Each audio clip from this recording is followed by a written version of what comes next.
laws that were in place when I was a child meant that colored and white people had to stay apart wherever they went. Buses, streetcars, parks, and theaters. While colored and white children couldn't play together or go to school together. I was born in Tuskegee, Alabama, and later my family moved to Pine Level, Alabama. But sometimes my mother would take my brother and I to the big city of Montgomery. And there, they even had separate water fountains. One water fountain had a sign on it that said, "For whites only." The other water fountain had a sign that said, "For colors." Well, when I was a little girl and I saw the signs on the water fountain for the first time, I used to wonder if the white water tastes different from the colored water. But when I grew up, I realized the water was the same. It had the same taste and the same color. The only difference was the sign.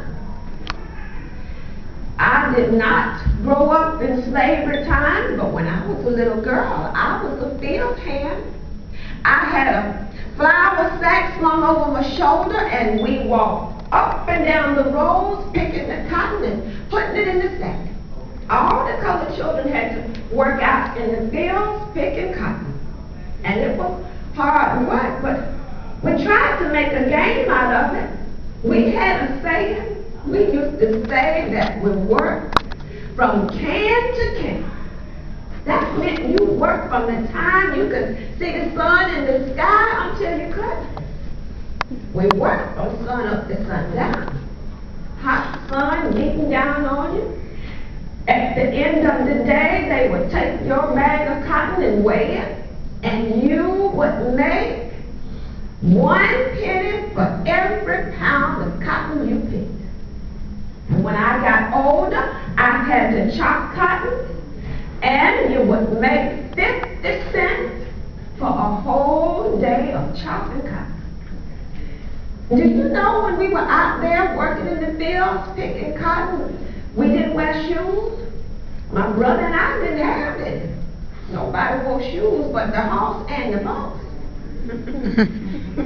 My brother and I went to the school that was for colored children. It was a small building. All of the grades, everybody was in that one building.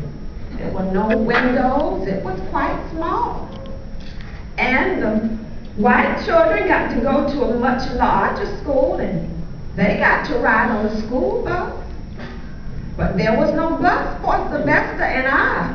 We had to walk miles to get to school.